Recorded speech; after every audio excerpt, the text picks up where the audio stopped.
ఏంది మా 2 నిమిషాలు అయిందని ఫోన్ చేసి అప్పుడే ఎదురు సమాధానం చెప్పడం నేర్చుకున్నావు. రేపు మా బోల్డ్ జమ్లో కూడా వేసేస్తావు నన్ను.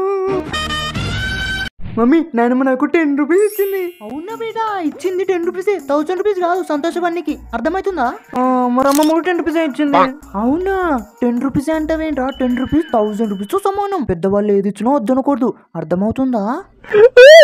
మమ్మీ గిన్నెలు కడగలనా? వదిలేనా నన్ను కష్టపడితే చూడలేను. కొన్ని ఇల్లుడు వల్ల వదిలేనా నన్ను కష్టపడితే చూడలేను. కొన్ని బట్టలారా వదిలేనా నన్ను కష్టపడితే చూడలేను. సరేమా నీ ఇష్టం. రే ఎప్పుడు ఫోన్లో పట్టుకోక సపోతే కదరా, ఒక్క హెల్ప్ కూడా చెయ్యు. నీ బదులు అమ్మాయి పుట్టిన బాగుండాన్ని హెల్ప్ చేసేది నాకు. రేపు పిల్లకాయలు అన్నంలోకి ఏం కూర వండమంటారా? పప్పు చేసి అప్పుడే లేపుమా.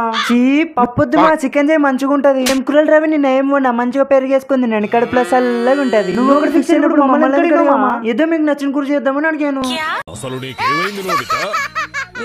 చోటు రిమోట్ రా, ఇప్పటిదాకా చూస్తున్నావు నాకు, ఒక్కోసేపు ఈరా నాకు. ఒరే ఈరా, ఏంటో నువ్వు చిన్నపిల్లడు బతికి నడుతుంటే ఎక్కువ చేస్తున్నావు. పుట్టినా రిమోట్ ఇటీ నువ్వు ఇటీ. మంచిగా అడిగినప్పుడు ఇవాళ ఎందుకు అట్లా చేస్తావు? ఇప్పుడు చూడు ఏమైందో.